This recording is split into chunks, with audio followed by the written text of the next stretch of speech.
What's up, tribe? How you guys doing? Now, we are back for Boomerang. It is Boomerang. It is season 2, episode 1. Now, look, before I get into this review, okay, I have a request to be made. Now, y'all know I don't ask y'all for much. I don't really ask y'all for a lot, right? All I ask y'all to do is like, comment, subscribe. I don't ask y'all to do a lot. But listen, if anybody listening knows somebody that knows somebody that knows somebody that know Lena Waithe, can you ask a sister to hook me up with that Boomerang box that she was handing out? Can a sister get the Boomerang grab bag? Can I get the Boomerang merch? Can I get the swag? I'm just saying, I'm just a small, humble YouTuber, but you know I rocks with you, Lena. Somebody that knows somebody that knows somebody.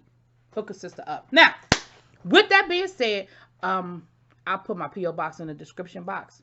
Hook a sister up. So, with that being said, we moved into season 2. Now, I started off season 1. I did a review at the beginning of season 1, and I really liked the show. I really like what they did with the show, bringing us the new generation. It's the kids of, they're dealing with the problems of this, whatever. So, we left off last season. Simone, Bryson did what best friends often do, best friends of the opposite sex often do. They hooked up, and then one of them screwed it up. In this case, it was Simone. But who didn't see that coming? Who didn't see that Simone was going to screw it up? I saw it. So, we start this episode off, we a couple of months down the road, and the friend group is sort of split. And that is what happens when two people, part of a friend group, decide to hook up and it goes left. But here's the deal, y'all. They got two separate text groups. Who got that in a friend group? You got a text group that includes this friend, a text group that doesn't include that friend. And then you got to keep the shit straight. And you know who screwed up the text messages? Ari. You know who probably didn't care that he screwed up the text messages? Ari. So, we start this episode off. It is homecoming weekend. Let me tell y'all, those of you who are listening who have never experienced an HBCU homecoming weekend, let me tell you what you need to do. You need to put it on your bucket list. And if you didn't go to an HBCU, what you need to do is call your friend, your cousin, your uncle, your aunt, your bestie, whoever that went to an HBCU and said, please take me next year. Because it is an experience that is undescribable. There are things you need to do in this life as a black person. One is experience an HBCU homecoming. 2 is experience CIAA. I'm just telling you.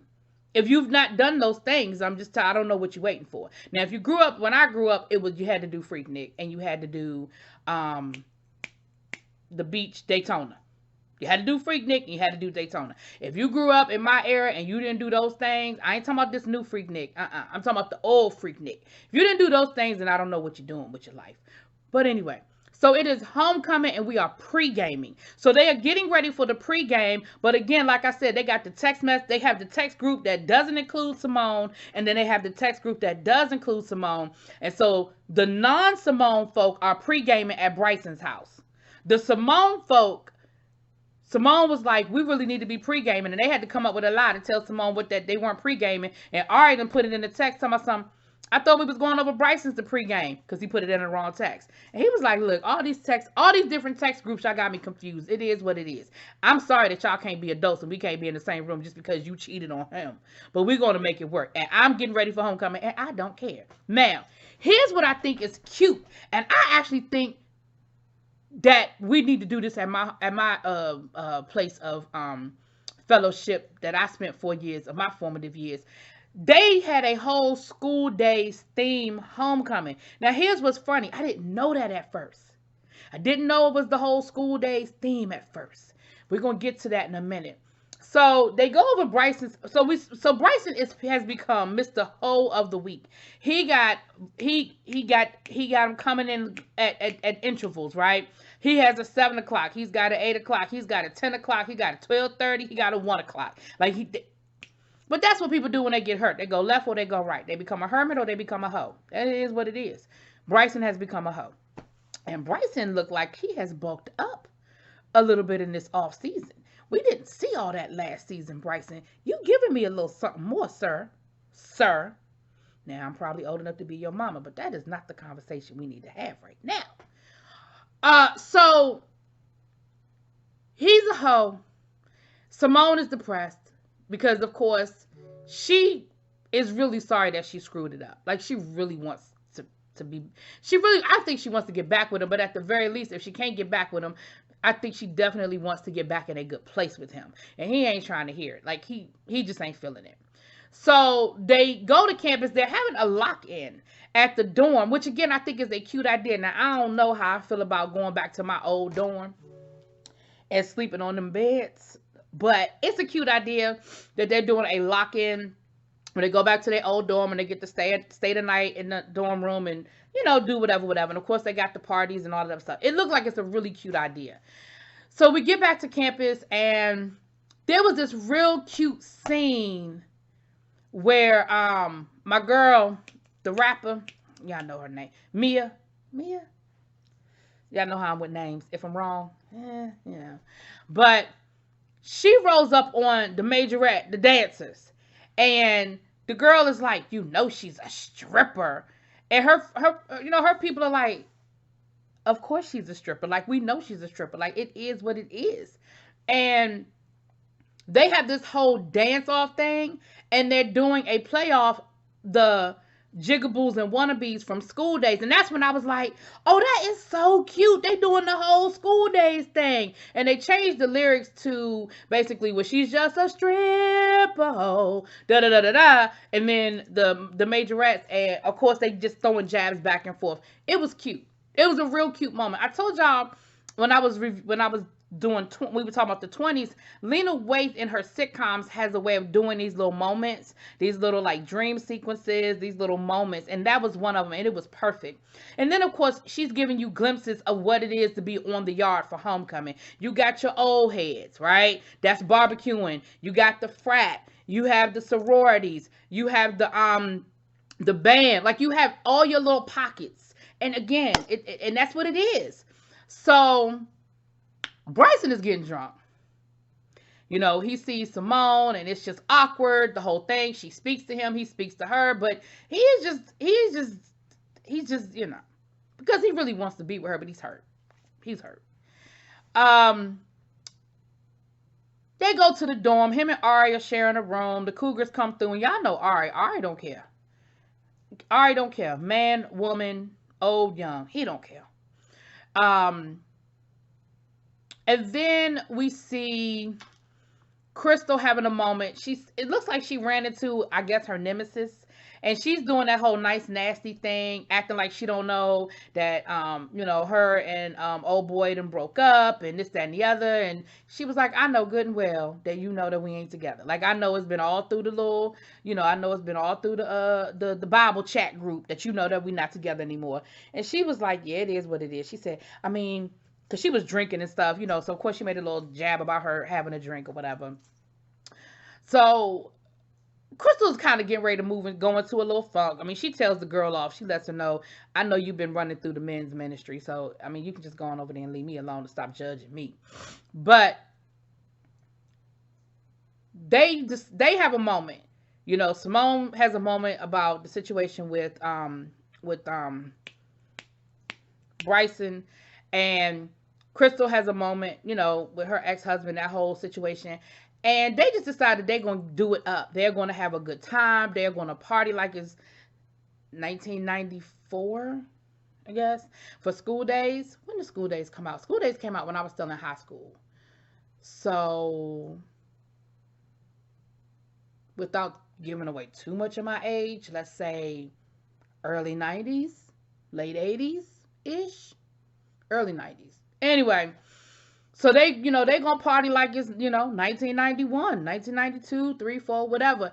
And they are getting it in. And Crystal's outfit even looks like the outfit that Tisha Campbell wore at the homecoming where she's saying, 'cause I don't want to be alone tonight. Anyway, I love that movie. It's one of my favorite movies. Anyway, so at the party, Bryson almost gets his butt beat because he is out there drunk, wandering around the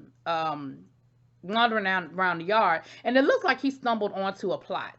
Now, For those of you who know what I'm talking about, y'all know how dangerous it is for somebody to stumble onto a plot that does not belong on that plot. But they realize that he is just drunk and pathetic, and they leave him hanging. So Crystal is on the dance floor getting her life, honey. She is doing the butt. She is this. She is that. She is having herself the time of her life. And Simone is sort of on the side. I mean, at first they're dancing together, but then at a certain point, Simone is sort of just kind of on the sideline, just kind of looking at Crystal, enjoy herself, and, you know, glad that her friend is having a good time, right? Then we see Preacher Man. Y'all know the name. Y'all don't remember the man's name. But Preacher Man has a moment. We find out that his church actually closed. So he's still, you know, a preacher, but he's not actively pastoring at the time because he doesn't have a church. And he runs into Jaleel White. Jaleel White is he's a pastor, but he's having a good time, and you know, you could definitely see that there's some conflict, that there's that he's conflicted. And he has this good conversation with Jaleel White. Jaleel White was like, look, I know what it's like. Like, I know what it's like to be, you know, a shepherd with no sheep. Like, I get it. And, you know, at the end of the day, give me a call, come to my church, and we'll talk.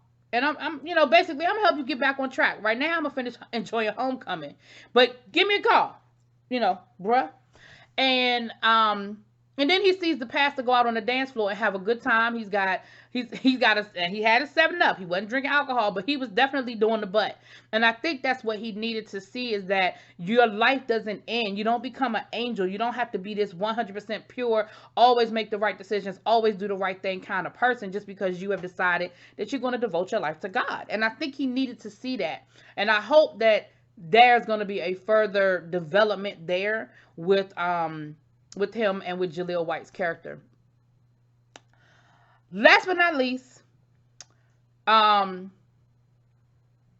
gets a call, and Simone takes off, and next thing you know, we see Simone having sex, and we see Bryson having sex.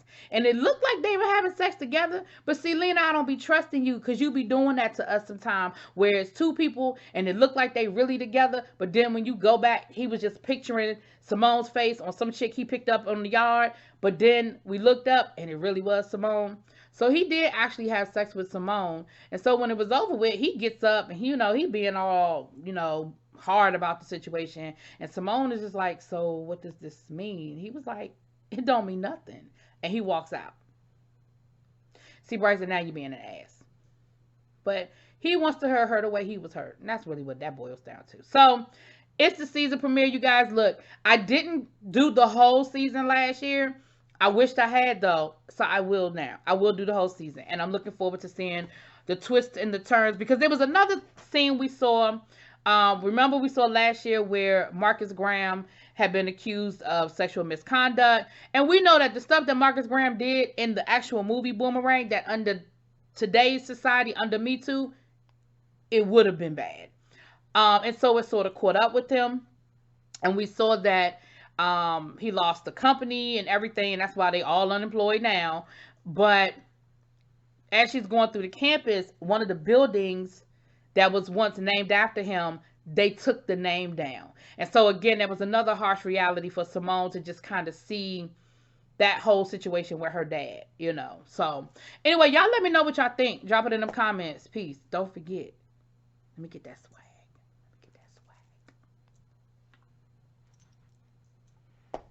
Peace.